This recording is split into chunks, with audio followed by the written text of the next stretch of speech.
पिछले दिनों कांग्रेस का हाथ थामने वाले घनश्याम तिवाड़ी ने शनिवार को जोधपुर में अपनी पूर्ववर्ती पार्टी भाजपा और प्रधानमंत्री मोदी पर जमकर निशाना साधा।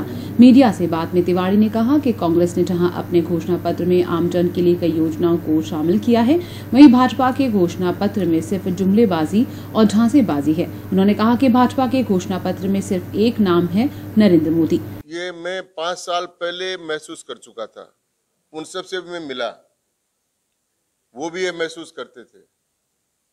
और आपने सबने देख लिया कि जब चुनाव घोषणा पत्र आया तो एक ही फोटो सामने आई।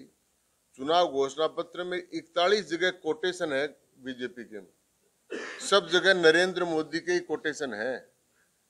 कोई अडवाणी जी का, अटल जी का, श्यामा प्रसाद मुखर्जी का, दीनदयाल जी का एक भी कोटेशन नहीं है। और उसके अंत में 3 फोटोएं दी छोटी छोटी, उनके नीचे नाम भी नहीं लिखा है और उनका कोटेशन भी नहीं है।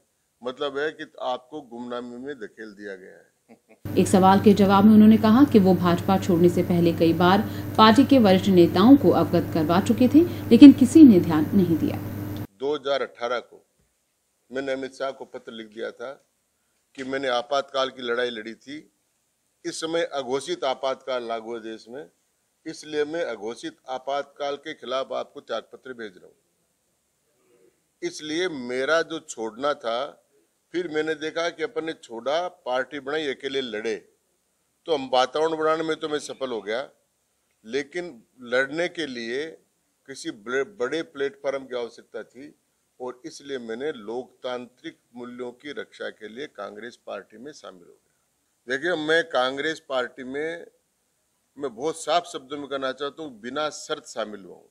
मुझे इस बार शामिल होने के बाद में भी माननीय मुख्यमंत्री जी ने लोकसभा चुनाव लड़ने की पेशकश की, लेकिन मैंने विनम्रता पूर्वक मना कर दिया, उनको धन्यवाद देकर, कि अगर मैं काम करूंगा तो निश्चित से स्वार्थ की इसमें बुआ आएगी और इसलिए मैंने बिल्कुल मना कर दिया।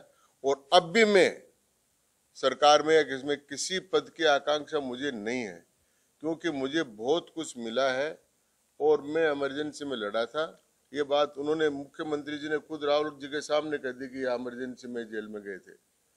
तो मैं अब इस जो अघोषित आपातकालीन संस्थाओं का जो क्षरण हुआ है, अरे लोकतांत्रिक जो मूल्य है, दूसरा बड़ा कोई प्लेटफॉर्म नहीं है, इसमें कांग्रेस ही बड़ा प्लेटफॉर्म है और राजस्थान में तो विशेष रूप से है। इसलिए मैं बिना शर्त इसमें शामिल हूँ।